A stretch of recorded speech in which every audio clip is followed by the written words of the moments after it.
ভারতের একই হাল, একই করুণ অবস্থা তাদের। দক্ষিণ আফ্রিকার কাছে টেস্ট সিরিজটা ভারতের হেরে যাওয়াটা এখন কেবলমাত্র সময়ের ব্যাপার।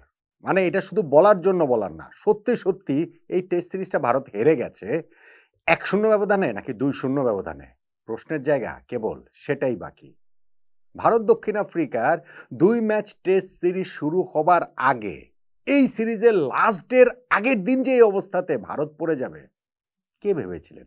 কজন ভেবেছিলেন? অথচ এখন ঠিক ওই অবস্থাতেই এসে দাঁড়িয়েছে ভারত যে গৌহাটি টেস্টটা যদি কোনোমতে তারা ড্র করতে পারে, সেটাই সাফল্য হিসেবে বিবেচিত। মানে চতুর্থ দিন শেষে এখন ভারতের ড্রয়ের চান্স যতটা, তার চেয়ে বেশি বোধ করি দক্ষিণ আফ্রিকার জয়ের চান্স। ভারতের জয়ের চান্স 0%, কোনো চান্স নেই। ফলে কলকাতায় প্রথম টেস্ট যে ভারত হেরে গিয়েছিল, সেই কারণে সিরিজ হারটা একেবারে নিশ্চিত। যদি এই টেস্ট ড্র করতে পারে তাহলে তারা ১-০ ব্যবধানে হারবে। আর যদি এই টেস্টও হেরে যায় তাহলে তারা ২-০ ব্যবধানে হারবে।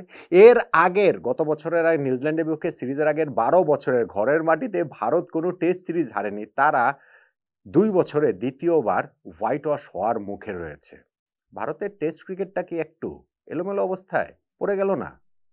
দক্ষিণ আফ্রিকা টেস্ট চ্যাম্পিয়নশিপের বর্তমান চ্যাম্পিয়ন, তাদের কাছে ভারত ঘরের মাটিতে গত টেস্টটা হেরেছে ১৫ বছর পরে। এখন ২৫ বছর পরে ভারতের মাটিতে দক্ষিণ আফ্রিকার টেস্ট সিরিজ জয়টা হয়েই গেছে। এটাকে একেবারে হয়েই গেছে ধরে নেন।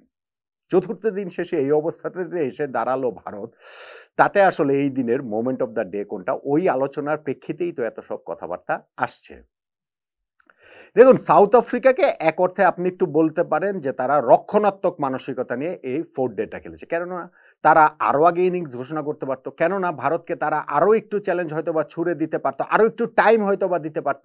যেইখানটাতে ভারতের জয়ের একটা সম্ভাবনার জায়গা থাকবে। তখন সাউথ আফ্রিকা ওই জায়গাটা থেকে ম্যাচ জেতার সম্ভাবনা তাদেরও হয়তোবা আরেকটু বেশি থাকতো। আবার ম্যাচ হেরে যাওয়ার আশঙ্কাটাও একটুখানি হলেও বেড়ে যেত। সাউথ আফ্রিকা ওইসবের কোনো ধারই ধারেনি।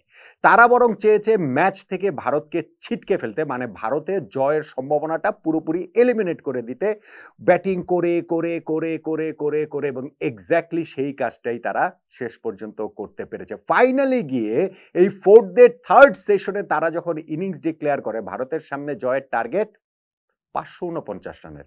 ভাই, টেস্ট ক্রিকেটের ১৪৮ বছরের ইতিহাসে 4th ইনিংসে সবচেয়ে বেশি রান তাড়া করে জয়ের রেকর্ড হচ্ছে ৪১৮ রানে। সেইখানে ভারতের সামনে সাউথ আফ্রিকা টার্গেট দিয়েছে ৫৪৯।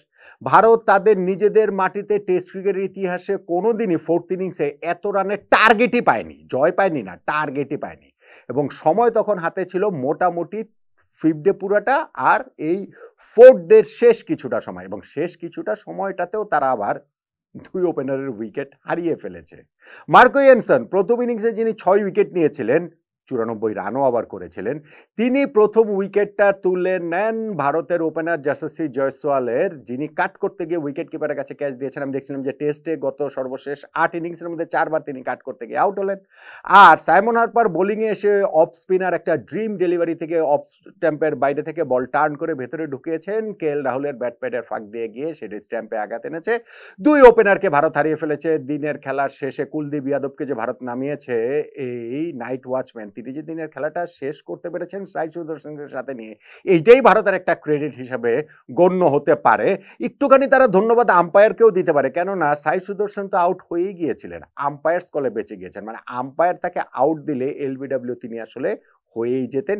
ওই উইকেটটা ভারত বাঁচিয়ে রাখতে পেরেছে। এখন টেস্টের 5th ডেতে গিয়ে ভারতের জয়ের জন্য আরো ৫২২ রান করতে হবে, এটা তো আর সম্ভব না। সাউথ আফ্রিকার জয়ের জন্য ৮ উইকেট নিতে হবে, সেইটা সম্ভব। সম্ভাবনার যে একটুখানি জায়গা ভারতের রয়েছে, সেটা হচ্ছে কি ম্যাচের পরাজয়টা এড়ানো, 5th ডে পুরোটা ব্যাটিং করে কাটিয়ে দেওয়াটা, সেইটা তারা কতটা করতে পারে 5th ডেতে দেখা যাক। এখন যেটা বলছিলাম যে সাউথ আফ্রিকা এরকম একটা অবস্থায় ভারতকে এনে ফেললো, আরো একটু বেশি সময় তো তারা ভারতকে ব্যাটিং এর জন্য দিতে পারতো। সেই ক্ষেত্রে তাদের ব্যাটিং এ হয়তো ওই আর্জেন্সিটা একটু বেশি দেখাতে পারতো, কিন্তু সাউথ আফ্রিকা চেয়েছে বাপু সিরিজটা আমরা আগে জিতি, আমাদের এই ম্যাচ জিততেই হবে, এইটার চেয়ে সিরিজ জিততেই হবে, সেই জায়গাটাতেই সাউথ আফ্রিকা বেশি মনোযোগ দিয়েছে, যেই কারণে তারা ব্যাটিং করে করে ভারতের জয়ের সম্ভাবনাটা একেবারে এলিমিনেট করে দিয়েছে। এমনিতেই তো প্রথম ইনিংসে তাদের 288 রানের লিড ছিল, ভারতকে তারপরও তারা ফলো অন ফোর্স করেনি, নিজেরাই ব্যাটিং করতে নেমেছে এবং তৃতীয় দিন শেষ করেছিল বিনা উইকেটে 26 রান নিয়ে, 314 রান বিনা উইকেটে। বেসিক্যালি এই ছিলটা ইকুয়েশন। ফোর্থ ডেতে এসেও সকালবেলাতে তারা ওই ওপেনিং পার্টনারশিপে 50 পেরিয়ে যায়। এরপর রায়ান রিকেলটন তিনি কাভারে ক্যাচ দিয়ে আউট হলেন। ভারত একটা ওপেনিং পেয়েছে বটে, কিন্তু ওই জায়গাটা খুব বেশি ক্যাপিটালাইজ তারা করার চেষ্টা করেছিল। সাউথ আফ্রিকা আবারও ওই চেষ্টা করেছে যে দ্রুতগতিতে রান না তুলে উইকেটে টিকে থাকতে, কিন্তু ওই ফার্স্ট উইকেটটা ভারত যে পেয়ে যায় তারপরে তারা আরও টপাটপ 2টা উইকেটও তুলে নিয়েছে। অন্য ওপেনার এইডেন মার্করাম তিনি একটা অসাধারণ ডেলিভারি রবীন্দ্র জাদেজার, সেটা হচ্ছে গিয়ে মিডল স্ট্যাম্পে পিচ করে আউটসাইড এজ বিট করে সেটা অফ স্ট্যাম্প হিট করেছে।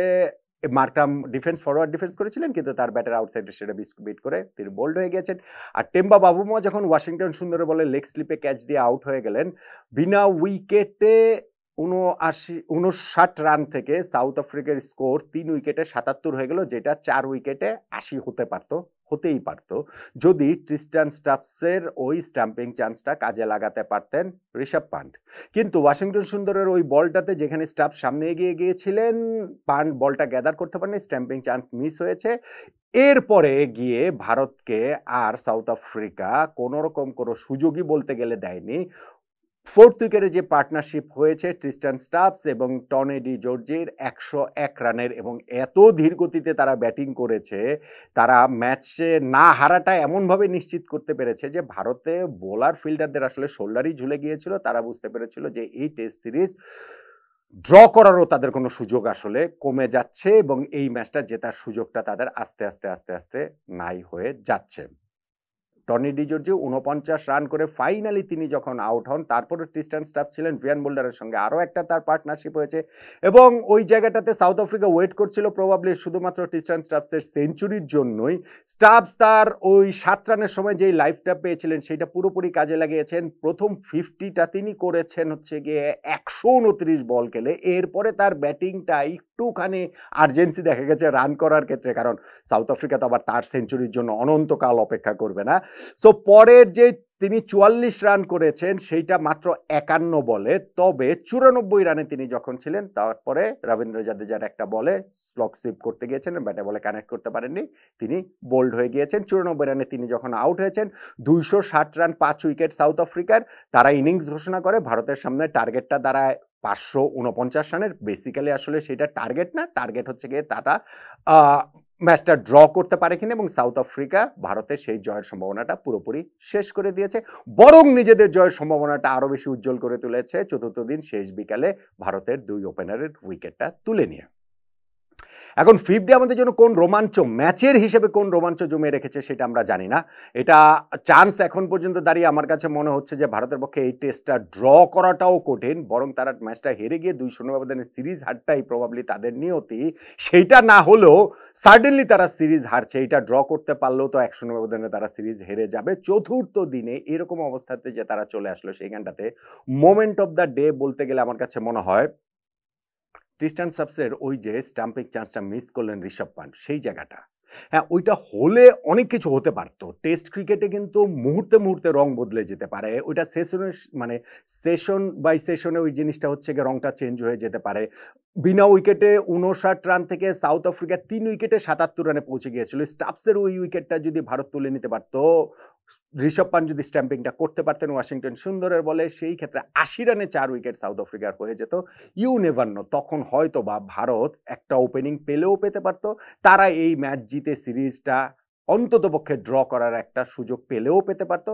সেইটা আর হয়নি। ওই মিসটা তাই ভীষণ ভীষণ ভীষণ রকমের কস্টলি বলে আমার কাছে মনে হচ্ছে। সেই কারণে গৌহাটির এই বর্ষাপাড়া ক্রিকেট স্টেডিয়ামে ভারত দক্ষিণ আফ্রিকা সিরিজের দ্বিতীয় টেস্টের চতুর্থ দিনের moment of the day Tristan স্টাফসের যেই ক্যাচ স্টাম্পিং চান্সটা ইনফ্যাক্ট মিস করেছেন ঋষভ পান্ট, সেইটাই। আপনার কাছেও কি তাই মনে হয় না? এবং আপনার কাছে কি মনে হয়, ভারত কি এই সিরিজটা 1-0 হারছে নাকি 2-0 হারছে?